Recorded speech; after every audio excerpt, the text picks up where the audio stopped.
Be formless, be shapeless, like water. Bruce Lee, man. I love Bruce Lee. My dad loved Bruce Lee too. One of the greatest philosophers of our time. Yeah. Yeah. I take your head off with a katana after telling jokes about your mama. Seal your fate like your honor with a straight face like a llama. See, I'm the type to do what I wanna. If you talk smack, then I palm you with a closed fist while I'm still breathing calm like a Dalai Lama.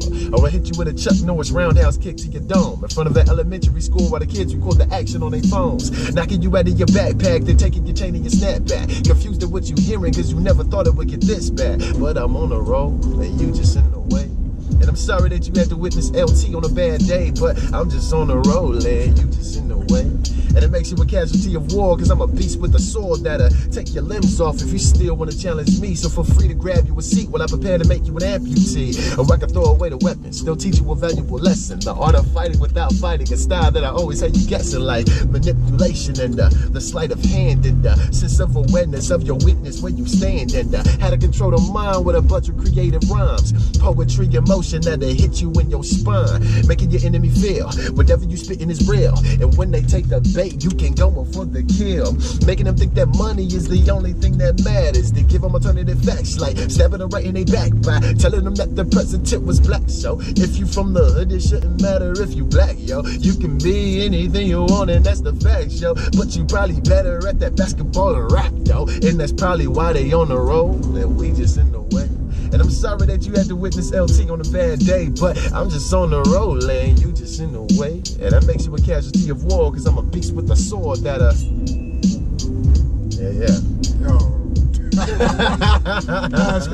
feel like you just broke someone down and built them back up after exactly right. What's up, Untapped fam? It's your boy D Will, sitting here with I was about to call you Stokes. You want to call you Stokes? Doing this interview. Either one, man. It doesn't matter to me. I was introduced to you as Stokes, so that's like that's what. Ironically, that was the first name I chose as an artist. Was my last name, which is Stokes. Yeah. That's what's up. So Stokes, aka LT, aka Lyrically Twisted. Go on and let them know where you from and what you do. Straight out of Pomona. I'm a hip hop artist. I'm an entrepreneur. Multimedia specialist, as I tell the professionals. What else, man? I just I love music. I love rapping. I love collaborating with people. I love building with people, which is kind of why I wore this sweater today. That's what's up. And you rock with the band Dope by Design. How'd that start? How'd you guys establish getting into a band, or what made you want to be an MC that was a part of a band? Yeah, you know what happened was at Cal Poly, my roommate Big Ken, your homie Big Ken, he found out there was a Lupe Fiasco concert going on at USC, and it was a free concert. And this is after everybody had been calling me Lupe on campus, and I had never even heard who Lupe was. And he's like, bro, you gotta listen to the CD. Then later on, he was like, yo, there's a concert, you gotta go and see what's going on. So we go to the concert, and it's the first concert I've ever been to. I've never been like enticed to go to concerts. Why not? Because it's just so many people. I don't like being like around so many people, but you know, this is a whole nother conversation. Briefly, it's like I was just talking to somebody else about this. There's too much obsessiveness with the fans. You know what I'm saying, on how they idolize like the performers and things like that. That just kind of doesn't feel right to me. You know, that energy doesn't feel right to me. So that's one of the big things. But anyways, Lupe was performing. And he had a live band with him when he was performing. He was performing some tracks from FNL? No, it was actually the Cool. Yeah, he was performing some tracks from the Cool. I believe this is like 2008. It was 2008 or something like that. Yeah, the Cool then. Right, and then he was performing with a band, and I looked at him and I was like, everybody else is rapping the lyrics and they jumping. My homies was right next to me, and then I'm looking at him just like, this guy is smart as hell. I was like, he's got a band? I was like, that's perfect. That's genius. I had never seen that before. He was rapping. What confirmed it for me is he was rapping, then he stopped rapping, just started skateboarding. Yeah. And the band kept going, and they were soloing and stuff. Then he gave the skateboard to somebody in the crowd, and then he just continued rapping. Yeah. And I was like, the flexibility, like the freedom you have when you have a band, that's what enticed me. And you know, that the next couple months, I put together a band for a competition called the Battle of the Bands at Cal Poly Pomona. That's what's up. And I actually kind of like lagged on it, and then and almost forgot about it, putting together the band. And then a friend of mine was like, yo, I want you to perform, man. I want you to perform at Battle of the Bands. This guy, he doesn't know anything about my experience with watching the concert, nothing. He just knew that rap. And I was like, no, I'm down. Let me know what it is. He was like, yeah. He said, you can perform, but you have to put a band together. It was kind of like God like spoke through him before I forgot, because he didn't know anything about that. He was just like telling a hip hop artist, yeah, you gotta put a band together. It was meant to be then. It was like, yo, you have to put a band together at this And when he said that, I was like, duh, I forgot about that. And like, so anyways, I put together the band, 2000, it was either end of 2008 or 2009, the band was together. My sister was playing bass, and I got a couple other people from the music department at Cal Poly Pomona, and that's kind of how I started performing with musicians, is going to the music department and saying, yo, any of you guys want to play hip-hop music, you know? What's your thought process? What do you... For me, it's two things. The first thing is you know, I used to consider myself a positive and inspirational hip-hop artist. Then it was kind of long. And then it was also, I realized that people took the what positive meant, and they didn't know what that meant. They thought that meant, oh, you just don't cuss. That's cool. You know what I'm saying? Do you no, I don't cuss in my music. You don't say like damn or nothing? Nah. Damn. I don't cuss. Damn. I don't cuss in my music. So, and I'll explain that too. But that's the first thing, is that's what I used to call myself, and then I didn't want to call myself a conscious artist. So I started calling myself a lyrical artist, where my music is heavily focused on the lyrics, what the lyrics mean, and also the lyrical creativity. So is that like the birth of Lyrically Twisted, or is...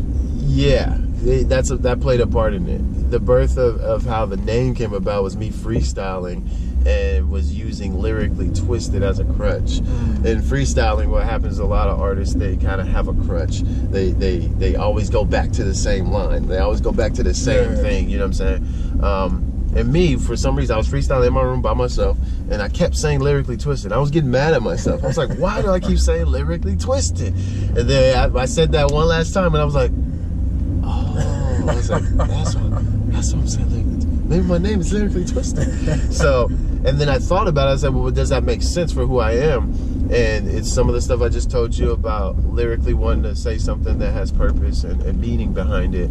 And then also twisting lyrics, that's the creativity part of it. Right. I like the idea of being able to twist lyrics, not just with the meaning, but also with combinations and wordplay and things like that. So Lyrically Twisted, that's how that came about. So my process starts with the idea of like who I am, you know what I'm saying, as an artist.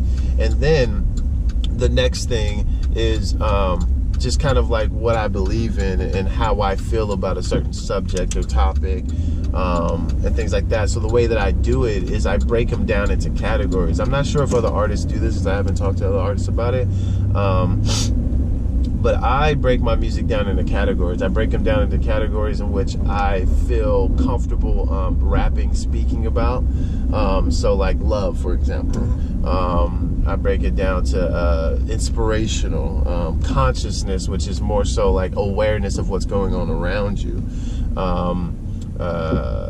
In those things usually touch on like the hip hop industry, the city I grew up in,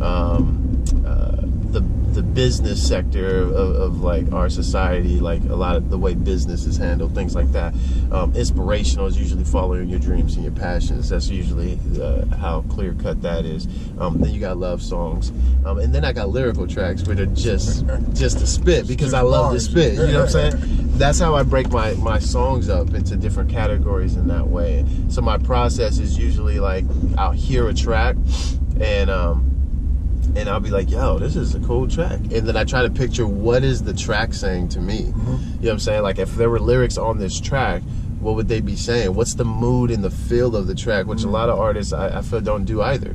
They don't look at the mood of the track, because I've heard some people spit some stuff and I'm like, dang, he's talking about something totally different than I thought, because you already have a certain emotion when you hear, you know, a violin in the background. It's like, okay, there's some depressing stuff happening, or some very serious, you know, sadness or whatever. Or if you hear like a bright guitar in the background, there's certain type of happy inspiration that you feel. And so I get the mood of the track, and then I go into my mind about, you know, some things that I have opinions on and thoughts on, you know, and I go from there. Some people, they write their stuff out because I want to talk about this, and they write it, and then they try to find it, you know what I'm saying? Or they actually write out the song, and then they try to find a beat that matches it. But I can't. I don't do it that way. Start with the beat and build up from there. Yeah, because I feel like that's the best way to do it. I've taught a lot of classes, workshops to artists on writing technique and conceptual writing, and I feel like that's the best way to do it, is finding the track first. What about Pomona inspires you so much to rap it as hard as you do? Man, so yeah, everything I do is deep rooted in Pomona, because that's where I came from. It's deep rooted in the history of like who I am, how I got to where I came. Pomona was the destination that my family brought us to. Well, excuse me, my family brought us back to. My dad grew up in Pomona. So you second gen, or? Yes. Okay. Yeah. So my dad grew up here. We went to all of his schools that he went to. You know, elementary, middle, high school. So we got there. You the Stokes family, huh? Everybody knew who were Stokes from the Pomona Stokes. Yeah, exactly. And the thing about it is Pomona's not. And I tell people this all the time. Pomona's not the best place to live. Pomona's not the best place to grow up, especially as a kid. I mean, even now, Pomona's, you know, they might be introducing gentrification and things like that, and trying to make things a little different. But it's not the best place to live. It's very it's still the hood. You still got to be on your toes. You got to be street smart. My dad taught us to be street smart. He said, I can hold your hand the whole way. He was like, but, you know, eventually you're going to have to learn these streets. He said, when I was your age, I was catching the bus here, going to here, going there, figuring out how I'm going to get back home. Like, you got to do that. You know what I mean? He said, you got to learn the streets or whatever. The streets basically eat you up. You know what I mean? And so I rep Pomona because I'm a young black man who grew up in Pomona all of his life, went to college, to a university, you know, was subject to all the different cultures of people at Cal Poly Pomona. So I had to learn how to change the way I talk, things like that. And then I developed there, and then graduated, and then came back to Pomona, started my own businesses, and started trying to give back to the city, you know what I'm saying? Yeah. And that's the reason I rep it, because there's so much history in like where I came from and the environment that that I feel like I should rep it for people from Pomona who feel like, oh, I ain't going to college, or why would I be an entrepreneur? Why do I can't start a business? I can't, you know, anything like that. Hip hop artists, whatever you want to do creatively or passionately, like, that's the reason I rep it for those kids who are in Pomona, who need something to look up to. You know, somebody from their city to look up to, who they can actually relate to, and be like, yo, he's from where we're from, type of deal, right? Exactly, and that's what kids need. Like, I was just talking to a dude yesterday about speaking at some of the schools. I go around and speak at schools sometimes, and these kids, they relate to me. You know what I'm saying? They, you know what I mean? They don't know exactly how much older I am from them, but I still look, you know what I'm saying, little young. Yeah. So they relate. You know what I'm saying? Me telling them you should go to college as opposed to a teacher telling them you should go to college is totally different thing. Yeah, you know what I'm saying? And especially if they're from where I'm from and I'm from where they're from. You know what I'm saying? So That's why I rep Pomona so hard. I don't glorify Pomona. I don't glorify, you know what I'm saying, all the negative stuff that happens in Pomona. Right. There's a very big art scene in Pomona, music scene in Pomona that I do appreciate and I try to promote as well. But really I rep it because it's where I come from, and it's like, look, I came from this. This is you know where I'm at now, type of thing. That's dope. Yeah. Yo, these rappers are weird. These rappers are fake. These rappers don't care that they puppets. They happy they playing the game. They getting their minutes, yeah, but destroying the image, yeah, of all of our people like we don't know no better. But ask yourself why you think that the industry will let us continue this rapping. Can you explain to me how could this happen? Cause if I recall, I remember the government wanting to ban it. Now we all over media now. Now we all over shows, hey. They saying rap is detrimental to youth, so what is the goal? When they put in the song, yeah, but our music they own. When they act like they dumb and they don't live the lives that they spit in their songs, yeah. So tell me what's good, and tell me what's real, yeah. I'm trying to tell you that is not what it seems. Now how do you feel? Now how do you feel? Yeah. Now how do you feel? I'm trying to tell you that is not what it seems. Now how do you feel?